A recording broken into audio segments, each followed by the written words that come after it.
IVF చికిత్సలో 25% భారీ discount, free doctor consultation, free ultrasound scan, logo launch, Andro max advanced male infertility centre ను కూడా ప్రారంభించారు. YSR Congress party అధినేత జగన్మోహన్ రెడ్డి ఈ రోజు బెంగళూరు నుంచి విజయవాడ రాబోతున్నారు. 2 రోజుల క్రితం జగ్గయ్యపేటలో జరిగినటువంటి ఒక ఘటనలో తెలుగుదేశం కార్యకర్తల చేతిలో హత్యాయత్నానికి గురై ప్రస్తుతం విజయవాడలోని సన్ రైజ్ ఆసుపత్రిలో చికిత్స పొందుతున్నారు అని చెప్తున్నటువంటి శ్రీనివాస్ అనేటువంటి వైసీపీ కార్యకర్తని పరామర్శించడానికి జగన్ ఈరోజు విజయవాడ వస్తున్నట్లుగా తెలుస్తుంది.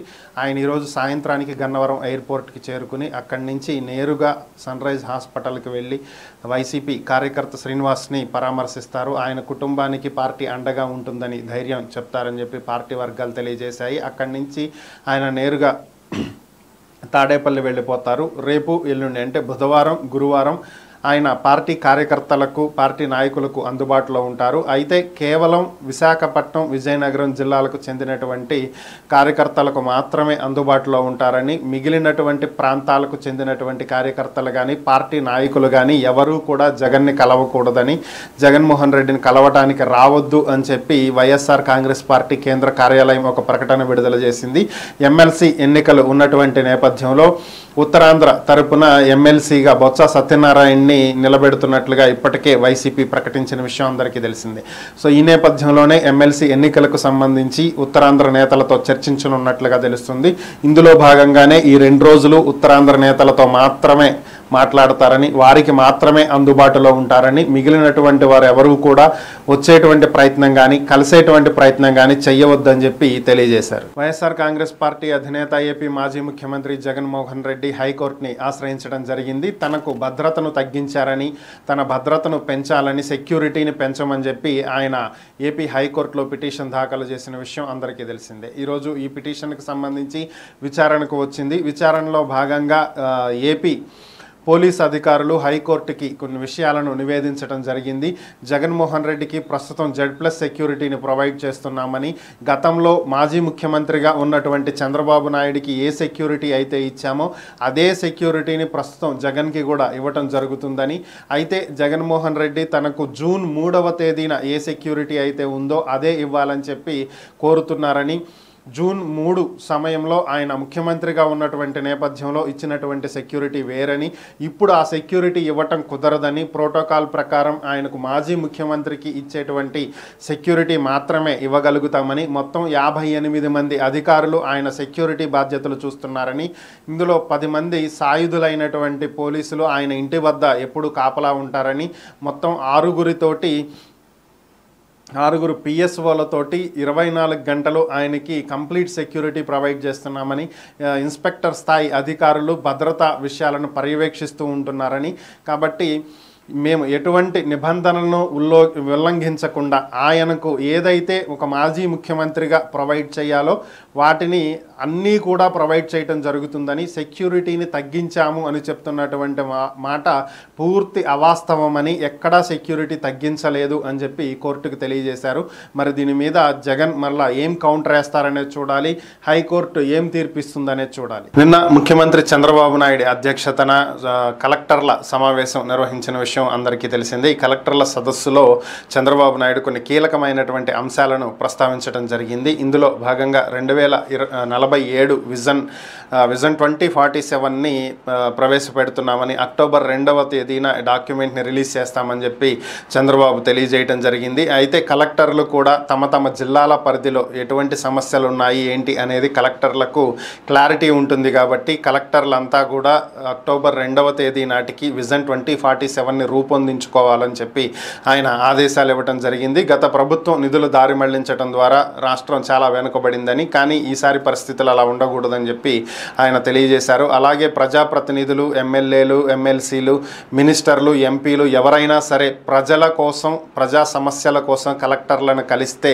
వారికి టైం ఇవ్వాలని, వారిని గౌరవించాలని, ఆ సమస్యలను పరిష్కరించే దిశగా కలెక్టర్లు అడుగులు వేయాలని చెప్పి ఆయన ఆదేశాలు ఇచ్చారు. అలాగే నిబంధనలు మాత్రమే పాటించకుండా కొన్నిసార్లు మానవతా దృక్పథంతో చూడాల్సినటువంటి పరిస్థితులు ఎదురవుతాయని, అలాంటి పరిస్థితుల్లో మానవత్వం చూపించి మానవతా దృక్పథంతో సమస్యలను పరిష్కరించే దిశగా అడుగులు వేయాలని, అలాంటి పరిస్థితుల్లో నిబంధనలను పక్కన పెట్టినా పర్లేదని చెప్పి ఆయన తెలియజేశారు. ఇక నుంచి ఆకస్మిక తనిఖీలు చేపడతామని, ఎప్పుడు ఏ జిల్లాకు వస్తామో ఏం తనిఖీ చేస్తామో అనేది ముందుగా సమాచారం ఉండదని, కాబట్టి కలెక్టర్లంతా కూడా అప్రమత్తంగా ఉండాలని చెప్పి తెలియజేస్తూనే 1995లో ముఖ్యమంత్రిగా ఉన్నటువంటి సమయంలో కలెక్టర్లు మురుక్కాలవలో దిగైనా సరే పరిస్థితులు చక్కబెట్టాలని, అన్నీ కూడా సక్రమంగా ఉండేలాగా చూసుకోవాలని చెప్పి ఆదేశాలు ఇచ్చేవాడినని, సో ఇప్పుడు కూడా ఎప్పుడు ఏం చెక్ చేస్తామో తెలియదు, మురుక్కాలవలతో సహా చెక్ చేసేటువంటి పరిస్థితులు రావచ్చు, కాబట్టి కలెక్టర్లందరూ అప్రమత్తంగా ఉండాలి, ఎక్కడ ఎటువంటి అవకతవకలు జరగకుండా చూసుకోవాలని చెప్పి ఆయన తెలియజేశారు. గతంలో వైఎస్ఆర్ కాంగ్రెస్ పార్టీ అధికారంలో ఉన్నటువంటి సమయంలో వివిధ ప్రాంతాల్లోని ప్రజలకు అమరావతిలో R5 జోన్ అనే ఒక కొత్త జోన్ ఏర్పాటు చేసి దీంట్లో ఇళ్ల స్థలాలు కేటాయించింది. అప్పట్లోనే దీన్ని వ్యతిరేకిస్తూ కొంతమంది ఏపీ హైకోర్టుకు వెళ్ళటం జరిగింది. తెలుగుదేశం పార్టీ కూడా అప్పట్లో దీన్ని నిరసిస్తూ R5 జోన్లో ఇళ్ల స్థలాలు ఇవ్వకూడదు అని చెప్పి ప్రకటించినటువంటి పరిస్థితి. అయితే దీనికి సంబంధించే నిన్న కలెక్టర్ల సమావేశంలో చంద్రబాబు ఒక క్లారిటీ ఇవ్వటం జరిగింది. R5 జోన్లో ఇచ్చినటువంటి ఇళ్ల స్థలాలు అలానే ఉంచుతారా లేదంటే వారికి స్థలాలు ఇవ్వరా ఏంటనే దాని మీద ఒక క్లారిటీ ఇచ్చారు. R5 జోన్ని రద్దు చేస్తున్నామని, R5 జోన్లో గత ప్రభుత్వం ఇచ్చినటువంటి ఇళ్ల స్థలాలు చెల్లవని, ఇక్కడ ఎవరెవరికైతే ఇళ్ల స్థలాలు వచ్చాయో వీరందరికీ వారి వారి ప్రాంతాల్లో, అంటే అమరావతి ప్రాంతంలో ఉండేవారికి అక్కడే ఇస్తే అది వేరు, కానీ ఇతర ప్రాంతాలలో నివసించే వారికి కూడా తీసుకువచ్చి అమరావతి ప్రాంతంలో ఇవ్వటం జరిగిందని, అటు మంగళగిరి, తాడేపల్లి, అలానే దుగ్గిరాల, ఇటు విజయవాడ, ఇలా చుట్టుపక్కల ప్రాంతాల్లో ఉన్నటువంటి వాళ్ళకి అమరావతిలో స్థలాలు ఇచ్చారని, అలా కాకుండా ఏ ప్రాంతం వారికి ఆ ప్రాంతంలోనే ఇళ్ల స్థలాలు కేటాయించాలని, దానికి సంబంధించి భూసేకరణను వెంటనే చేపట్టాలని, అవసరమైతే టిడ్కో ఇళ్ల తరహాలో వీరికి కూడా ఇల్లు కట్టించి మరీ ఇవ్వండి, అంతేకాని అమరావతిలో మాత్రం కొత్తగా ఏ జోన్లు ఏర్పాటు చేయట్లేదు, R5 జోన్లో అసలు ఇళ్ల స్థలాలు ఇవ్వట్లేదు అని చెప్పి తేల్చి చెప్పేశారు. సో దీంతో లబ్ధిదారులకు అమరావతిలో స్థలాలు ఎవరైతే పొందారో వారికి అమరావతిలో స్థలాలు ఇక మీదట ఉండవు, వారి ప్రాంతాల్లో కొత్తగా స్థలాలు కేటాయించబోతున్నారు. నిన్న అమరావతిలో ముఖ్యమంత్రి చంద్రబాబు నాయుడు, డిప్యూటీ సీఎం పవన్ కళ్యాణ్ ఆధ్వర్యంలో కలెక్టర్ల సమావేశం జరిగిన విషయం అందరికీ తెలిసిందే. ఈ సందర్భంగా గత ప్రభుత్వం చాలా వరకు నిధులను దారి మళ్లించడం జరిగిందని, అయితే ఇక్కడ చెట్లు భారీగా పెంచితే వాతావరణానికి అనుకూలంగా ఉండి వర్షాలు సమృద్ధిగా పడి పంటలు బాగా పండేటువంటి అవకాశం ఉన్నటువంటి నేపథ్యంలో గత ప్రభుత్వం మాత్రం చాలా వరకు చెట్లు కూడా నరికేయటం జరిగిందని, ప్రస్తుతం ఉన్నటువంటి ప్రభుత్వం ప్రజాప్రభుత్వం అని, అధికారులతో సహకరించేటువంటి ప్రభుత్వం అని, కాబట్టి అధికారులు ఎవరూ కూడా ఇక నుంచి ముఖ్యమంత్రి కార్యక్రమాలకు ఇలాంటి వాటికి చెట్లు నరికేయటం, పరదాలు కట్టడం, ముందస్తు అరెస్టులు చేయటం ఇలాంటి కార్యక్రమాలు చేపట్టొద్దు అని చెప్పి తెలియజేశారు. అలాగే పవన్ కళ్యాణ్కు కీలక బాధ్యత ఒకటి అప్పగిస్తున్నానని, 5 నుంచి 10 లక్షల వరకు మొక్కలు నాటేటువంటి కార్యక్రమాన్ని చేపట్టాలని, ఎక్కువగా అడవులు పెంచడం వల్ల వాతావరణంలో మంచి మార్పులు వస్తాయని, కాబట్టి వీటిని పెంచి 5 నుంచి 10 లక్షల మొక్కలు రాష్ట్ర వ్యాప్తంగా పెంచి వచ్చే 5 ఏళ్లలో భారీగా ఇవి పెరిగిన తరువాత మనం దీంట్లోనే వనభోజనాలకు వెళ్తాము అని చెప్పి చంద్రబాబు కలెక్టర్లకు పిలుపునివ్వడం జరిగింది. అలాగే ఈ బాధ్యత మొత్తాన్ని పవన్ కళ్యాణ్ చూసుకోవాలి అని చెప్పి ఆయన బాధ్యత అప్పగించడం జరిగింది. కొద్దిసేపటి క్రితమే కేంద్ర ప్రభుత్వం అఖిలపక్ష భేటీని ఏర్పాటు చేయడం జరిగింది. వివిధ రాజకీయ పక్షాలతోటి ప్రధాని నరేంద్ర మోదీ అధ్యక్షతన కేంద్ర హోంమంత్రి అమిత్ షా, రక్షణ మంత్రి రాజ్నాథ్ సింగ్, అలాగే విదేశాంగ శాఖ మంత్రి జైశంకర్తో పాటుగా పార్లమెంట్ వ్యవహారాల శాఖ మంత్రి కిరణ్ రిజిజు అందరూ కూడా సమావేశమైనట్లుగా తెలుస్తుంది. దీనికి వివిధ పార్టీలకు ఆహ్వానం కూడా అందినట్లుగా తెలుస్తుంది. అందరూ కొద్దిసేపటి క్రితమే సమావేశమైనట్లుగా తెలుస్తుంది. ఈ సమావేశంలో పొరుగు దేశంలో జరుగుతున్నటువంటి పరిణామాలకు సంబంధించి చర్చించనున్నట్లుగా తెలుస్తుంది.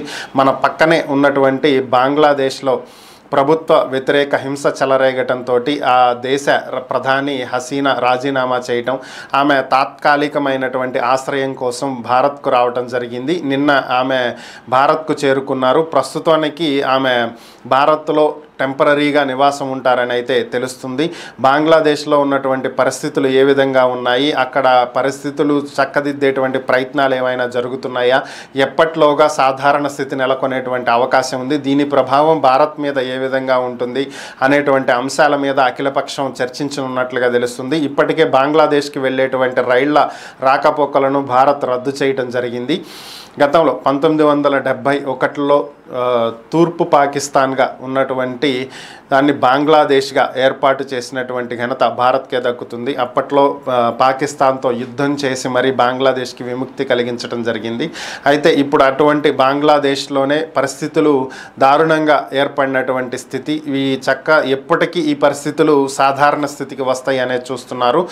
అయితే అఖిలపక్ష భేటీలో ఏ నిర్ణయాలు తీసుకోబోతున్నారు, హసీనా నెక్స్ట్ ఇక్కడి నుంచి ఎక్కడకు వెళ్ళబోతున్నారు ఏంటి అనేటువంటి అంశాలు అయితే తెలియాల్సి ఉంది. బంగ్లాదేశ్ ప్రధాని షేక్ హసీనా నిన్న ఆమె పదవికి రాజీనామా చేశారు. రిజర్వేషన్లకు సంబంధించినటువంటి అంశంలో చెలరేగినటువంటి హింస దేశవ్యాప్తంగా వ్యాపించటం, ఆమె మీద దాడి జరగటం, సో వీటి ఘటనల మధ్యలో శాంతి భద్రతలను అదుపు చేయలేనటువంటి స్థితిలో ఆమె తన పదవికి రాజీనామా చేసి భద్రత కోసం ఆమె భారత్కు తరలి వచ్చేయటం జరిగింది. అయితే ఆమె సోదరి రెహానా కూడా భద్రత కోసం ప్రస్తుతం భారత్కు వస్తున్నట్లుగా తెలుస్తుంది. వీరిద్దరూ ఇక్కడి నుంచి యూకేకి వెళ్ళనున్నట్లుగా తెలుస్తుంది. అయితే యూకే ఇప్పటి వరకు వీరికి ఆశ్రయం కల్పించడానికి ఎటువంటి నిర్ణయాన్ని ప్రకటించలేదు.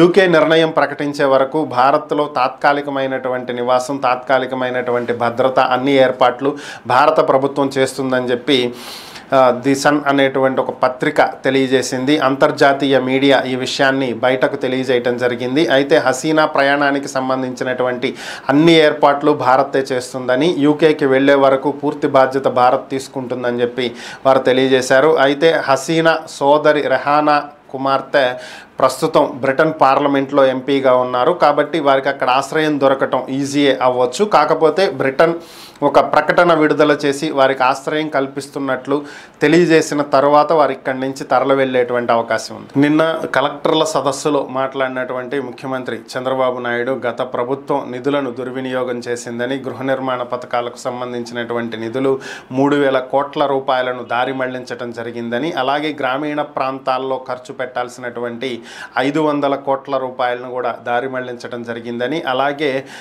రాష్ట్ర ప్రభుత్వ వాటా కింద ఇవ్వాల్సినటువంటి రాష్ట్ర ప్రభుత్వ మ్యాచింగ్ గ్రాంట్ 1800 కోట్ల రూపాయలు చెల్లించినటువంటి కారణంగా కేంద్ర ప్రభుత్వం 28 కోట్ల రూపాయల ఫైన్ విధించడం జరిగిందని, ఈ గడిచినటువంటి 5 ఏళ్లలో ఇలా మ్యాచింగ్ గ్రాంట్ రిలీజ్ చేయకపోయినటువంటి కారణంగా 8,000 కోట్ల రూపాయల గ్రాంట్ని కేంద్ర ప్రభుత్వం ఇవ్వకుండా ఆపేసిందని, 8,000 కోట్ల రూపాయల నష్టాన్ని ఏపీ ప్రభుత్వం భరించిందని, సో ఈ పరిస్థితికి కారణం గత ప్రభుత్వ అనాలోచితమైనటువంటి నిర్ణయాలు, నిధుల దారి మళ్లింపే దీనికి కారణమని, ఇటువంటి పరిస్థితులు మరలా తలెత్తకుండా కలెక్టర్లు చర్యలు తీసుకోవాలని, ఏ శాఖకు సంబంధించినటువంటి నిధులు ఆ శాఖలో ఖర్చు చేసే విధంగా చర్యలు చేపట్టాలని, ఎక్కడా కూడా ఇలా నిధుల దారి మళ్లింపు, కేంద్ర ప్రభుత్వం నుంచి రావాల్సినవి ఆగిపోవటం, ఫైన్లు కట్టడం ఇలాంటి పరిస్థితులు తీసుకురావద్దని చెప్పి కలెక్టర్లకు ఆదేశాలు ఇచ్చారు. ఇటీవల ఎన్టీఆర్ జిల్లా జగ్గయ్యపేటలోని వైఎస్ఆర్ కాంగ్రెస్ పార్టీ కార్యకర్త శ్రీనివాస్ మీద హత్యాయత్నం జరిగింది. ఆయన మీద గుర్తు తెలియని వ్యక్తులు దాడికి పాల్పడటం, తీవ్రమైనటువంటి గాయాలతో ఆయన ప్రస్తుతం ఆసుపత్రిలో చికిత్స పొందుతున్నారు. ఇక నంద్యాలలో అయితే నంద్యాల వైసీపీ మాజీ ఎమ్మెల్యే శిల్పా చక్రపాణి రెడ్డి, ఆయన ప్రధాన అనుచరుడు సుబ్బారాయుడు హత్యకు గురయ్యారు. ఆయన భార్య ఇది తెలుగుదేశం కార్యకర్తల పనే అని చెప్పి ఆరోపించిన విషయం కూడా అందరికీ తెలిసిందే. వీటికి సంబంధించే మచిలీపట్నం మాజీ ఎమ్మెల్యే, మాజీ మంత్రి పేర్ని నాని స్పందించడం జరిగింది.